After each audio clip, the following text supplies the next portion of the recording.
Honorable Prime Minister. Thank you very much, Mr. Speaker. I want to basically say, Mr. Speaker, that some questions were asked. That $10 million, Mr. Speaker, will be dedicated to the... Members allow the Prime Minister to speak. And, Mr. Speaker, another $10 million US is going to be dedicated to the TVET program. Now, in the TVET program, Mr. Speaker, let me get the exact number, Mr. Speaker. We said that the TVET program, Mr. Speaker, as I indicated, will have benefit instructors and students at 2 post-secondary educational institutions, which would be the school in the south and also Sir Arthur School, Sir Arthur Lewis's institution. 3 training institutions, Mr. Speaker, 22 secondary schools, Mr. Speaker, 5 special schools, and at least 230 instructors would be going through the training programs, Mr. Speaker. And it's expected that in the first... No, I'm not. No, I said it. Mr. Speaker. Mr. Speaker. Mr. Speaker. It's part of the explanatory notes. Okay, Mr. Speaker. Okay, Mr. Speaker. And the other part of the TVET is that there would be technical assistance, capacity building, equipment and furniture and project management. And in the social net program, the program will entail, Mr. Speaker, legislation, surveys, audits, putting in the technology systems, getting everyone registered on the entire program. So it's intended that within 2 years, Mr. Speaker, that we will have this program completely operationalized. Mr. Speaker, I also want to take a little moment, Mr. Speaker, also to explain the situation. So in the sense that, in the case of Barbados, Mr. Speaker, what they have done is they've offered the civil servants that all civil servants will be paid part of their salaries in bonds. Lucia, Mr. Speaker, persons who are earning an income below a certain level will not participate in the program. The second part, Mr. Speaker, persons will take 7% deduction over 18 months. Another level will take 12%, and the higher level will take 17%, Mr. Speaker. Members in Barbados have the option of converting the bonds into cash. Or they can hold the bond minimum of 2 years and convert it out at the central bank. And also, it's encouraged that members keep the bonds for 4 years, Mr. Speaker. Do you know what the difference is in our place, Mr. Speaker? We were very grateful that the credit unions came on and indicated publicly that they would be willing to convert and accept bonds of the workers. We also indicated, Mr. Speaker, that we were putting the bonds in smaller denominations in order for persons to cash it out elsewhere. Also, the banks had indicated that they would accept the bonds of loans that they have. The thing that they have, Mr. Speaker, and I have the letter right here, and I'll be happy to make it a document to the House. It actually came out the 2nd of June, Mr. Speaker, and it's addressed to the Permanent Secretary in Finance. We refer to your letter dated the 25th of May and advise that in response to the loss or reduction of income brought about by COVID, the Eastern Caribbean Central Bank and the Eastern Caribbean Currency Union Bankers Association agreed to the implementation of a support program by all member banks in the Eastern Caribbean currency the 20th of March 2020.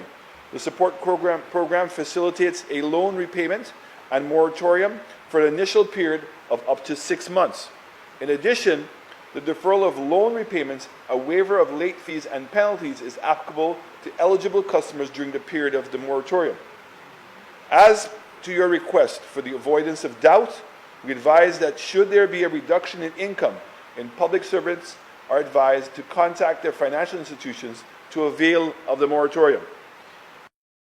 Meet your needs, and should you require any further clarification, we're available at your convenience. So, Mr. Speaker, so what it does means, Mr. Speaker, is that when we've asked persons to take a deferment, that while they're doing the deferment, that they would get a moratorium on their loans.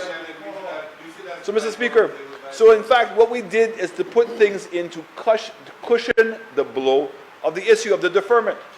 Now the other thing, Mr. Speaker, what's interesting, and again, the members on the other side will never present it that way. 50% of your salary for 3 months, Mr. Speaker, over 1 year comes to 12.5% of your salary. 12.5% of it, Mr. Speaker. So here is it that Barbados is offering 7 for 18 months. No, there's no option, Mr. Speaker. And that's the point, Mr. Speaker. Members on the other side want to believe that what the government of Barbados is offering is optional. No, you accept the bonds and you can convert it into cash. Mr. Speaker, we have said the same thing. The credit unions have come out and said that if members get paid in bonds, they're prepared to accept it in cash. In addition to that, Mr. Speaker, that the workers who are going to get and defer their payment, they're going to get a moratorium on their loan payments. And we've given the example, Mr. Speaker, where there are examples of persons who would receive that money and actually get more cash in their hand at the end of the month. And we've shown the example, Mr. Speaker. So, Mr. Speaker, what this side has done is offered to the unions to understand that there's a need. In the case of Barbados, they're intending to use the money for capital investment. We were not even using it for capital investment, Mr. Speaker. God forbid that we did. We're using it for cash flow. We said that the government, while it went out and negotiated these loans of the IFIs, that it was going to take 3 to 4 months in order for, and what we wanted as we have the shortage of revenue. So, Mr. Speaker, I listened to members on the other side, and as if somebody's fooling somebody, that we don't know that there's a crisis, that we don't accept the truth, that the fact is that the revenue of government has been cut by 50%. That's the reality. Nobody can plan for that. And the fact is we still have expenses. So, Mr. Speaker, in the last 2 months, and we've made it very clear, that when we have made the payments to the civil servants, the impact has been on our payables.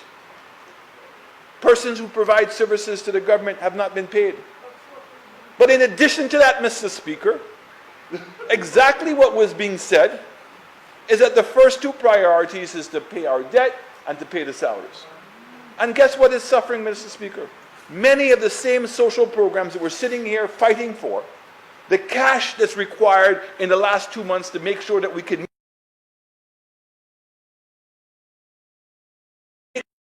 those are the kinds of programs that are being impacted.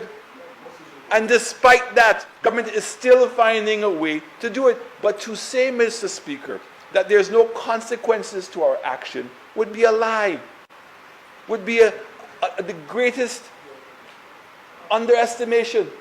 The reality is that money can't just be invented, Mr. Speaker. If there's going to be a shortage of revenue on a monthly basis, Mr. Speaker, and we have not received all of the funds to cash that shortage, then it's going to come at the expense of payables. And some of those payables, Mr. Speaker, sadly, are some of the institutions that are depending on government subventions, like the handicapped. But despite that, the government has tried every effort to make sure that we're sensitive to those things, especially understanding the vulnerability of those persons. And I'm happy that the Minister of Equity is staying on top of it. Also asked the question, where is the money for the informal sector? Every attempt was made to put the $20 million through the NIC because they already had a list. But, Mr. Speaker, legally that has become difficult, and the government has decided to put the monies through SSDF instead. And I'm hoping that those monies will be distributed and start being distributed very soon if they've not started already. We've met with many of the associations, the taxi associations, the vendors associations, the preschool administrators. All of these small businesses we're going to attempt to help. And we've said, I'm not going to sit here and try to say that $500 is enough money. It's not. We've said it from day one. It's a subsistence allowance. It's just something to help people to make it through the month, that they have something a little bit more than $5. Okay? So, Mr. Speaker, It pains me, Mr. Speaker, that we have to go into such anal detail and repeat the same thing over and over again. But I'm going to say to the members on the opposite side, as many times it takes to correct what you all are saying, we will do it. Because we want to make sure in these difficult times that people are not confused with the facts and that they're getting the truth. Mr. Speaker, this government has risen to the occasion of this incredible challenge. We've made almost $100 million available for income support, Mr. Speaker, between the NIC and also what we're doing for the informal sector, Mr. Speaker. We've gotten $33 million, Mr. Speaker, to be able to meet the cost challenges of COVID. And Mr. Speaker, we're in the process of now putting together an economic stimulus program that's going to require even more resources, Mr. Speaker. So on that note, Mr. Speaker, I want to say I am very proud and very excited about this program. That there are two critical elements. Training in terms of improving the skill sets of our workers and making them so that they're in a position to earn a higher income and add more productivity to this economy. And more importantly, Mr. Speaker, to put a social program, as the member from Grosley indicated, that's non-discriminatory. That once you need it, you will get the help. And what it does is to ensure that all of the benefits that government has provided is being done so in a coordinated way. And part of that is the training of our social programs and the entire network of how we're going to be distributing these benefits, Mr. Speaker. And I think that we will all be very proud, but more importantly, the persons who are dependent the most in St. Lucia on this will be helping. Okay, Mr. Speaker, so I'm very proud of what's taking place, that we're going to be identifying the more vulnerable people in society. I thank you.